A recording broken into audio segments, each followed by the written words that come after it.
Salut les amis, j'espère que vous allez bien. Je vous fais voir quelque chose rapidement et ensuite on reparle du sujet principal, à savoir le bateau. Voilà mes rivières en ce moment, voilà pourquoi il n'y a pas beaucoup de vidéos. C'est la crue partout, ça fait 2 mois que les niveaux ils font que de monter, que de baisser, donc c'est vraiment très compliqué pour la pêche. La plupart des rivières autour de chez moi sont interdites à la navigation. Et puis les spots pour pêcher du bord, il y en a au final très peu. Et j'ai eu aussi un petit peu moins de temps de pêche, donc ce qui explique qu'il y avait forcément moins de vidéos. Je me disais au début que les vidéos plutôt de pêche, ou vraiment d'action de pêche, vous intéressaient le plus. Et je me suis dit pourquoi pas tout simplement proposer d'autres vidéos. Il y a sûrement plein de sujets à traiter autour de la pêche. Et j'ai remonté pas mal un petit peu les différents commentaires et messages que vous m'avez envoyés. Et puis il y a eu beaucoup de questions par rapport au bateau. J'avais fait une première vidéo au tout début de ma chaîne il y a 2 ans. Et aujourd'hui j'avais tout simplement envie de revenir sur ce sujet là et aussi vous faire voir comment a évolué le bateau dans le temps, si c'est pas trop dégradé. Donc on va voir tout ça maintenant, c'est parti.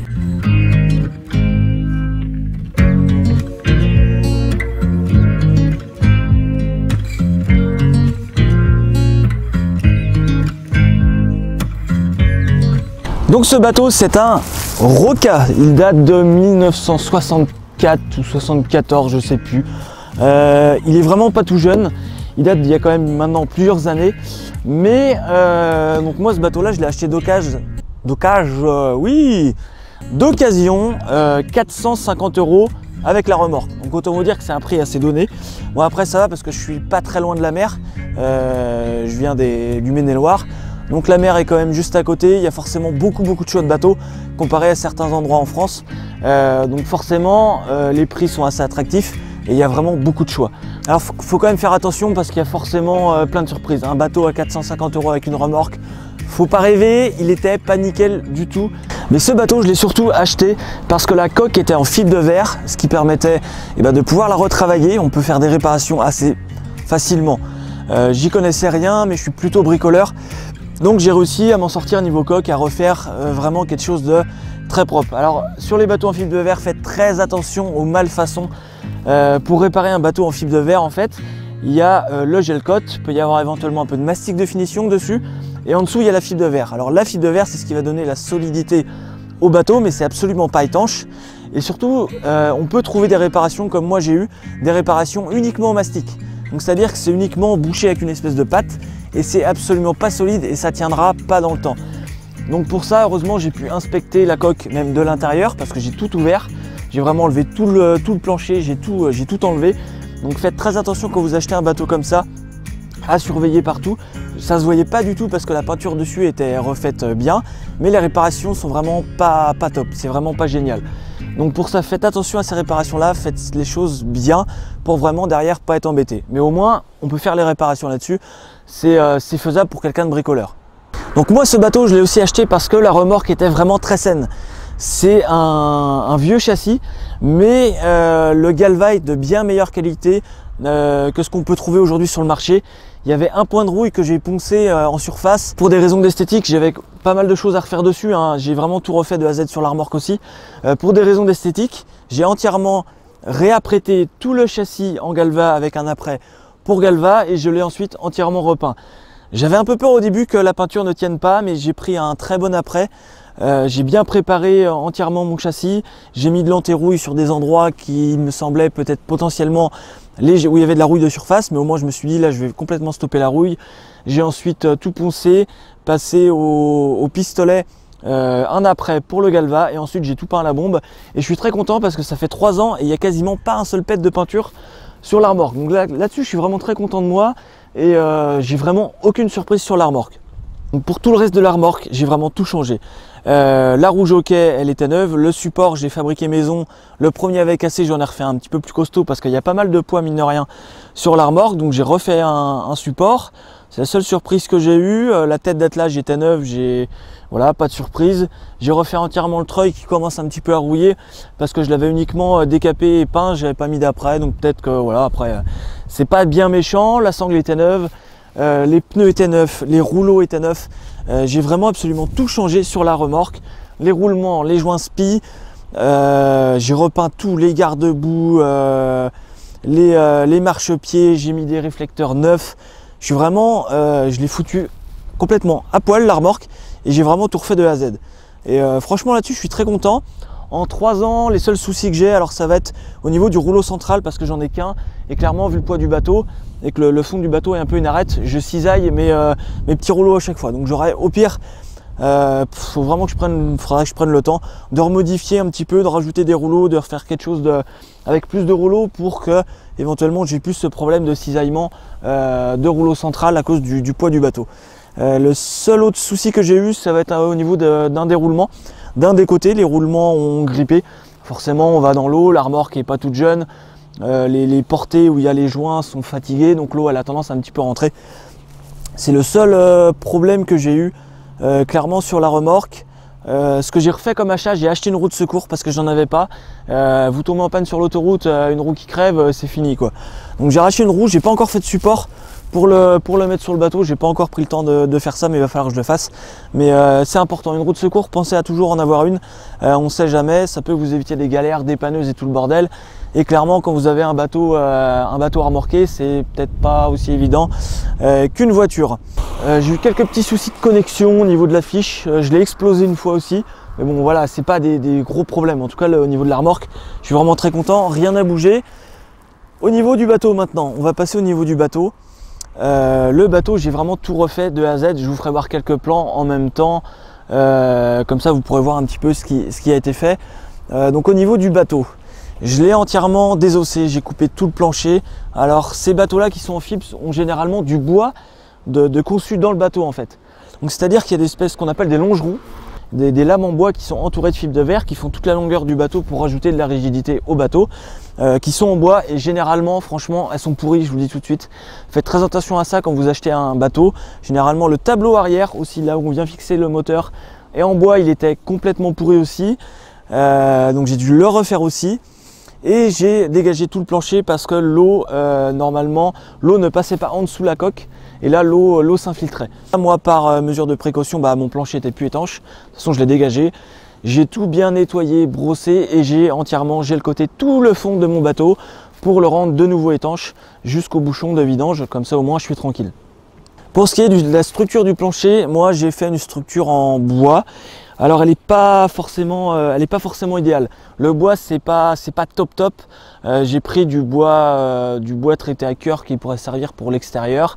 De un, c'est assez lourd et surtout ça vieillit mal avec l'eau hein, clairement. Mais moi j'ai la chance, c'est que mon bateau dort toujours au garage, donc il dort au sec. Clairement. Je pense qu'avec le plancher que j'avais fait, s'il devait dormir dehors, même avec des bâches, il a dormi au début avec des bâches et tout, c'est vraiment pas l'idéal parce que ça reste toujours humide. Quelque chose qui est enfermé sous une bâche, ça condense, c'est toujours humide et ça peut vraiment accélérer la pourriture du bois. Et ensuite le plancher, je l'ai fait en contreplaqué, bakélisé, c'est ce qui sert pour les fonds de remorque et les coffrages de béton qu'on peut faire. J'ai pris ça parce que le contreplaqué marine ça coûte quand même 250 € la plaque, il m'en fallait 3. Voilà, donc non, je l'ai pas fait. C'est un bateau que j'ai fait un peu avec les moyens du bord. Comme vous avez vu dans le titre, ce bateau il m'a coûté 2000 €. Donc 450 € l'achat du bateau et de la remorque. 500 € pour le moteur thermique et l'éco-sondeur qui est pas ouf, mais dans un premier temps ça m'allait. Et j'ai payé 610 € pour le moteur avant Ashwing Cayman en 55 livres et une batterie 110 ampères neuve.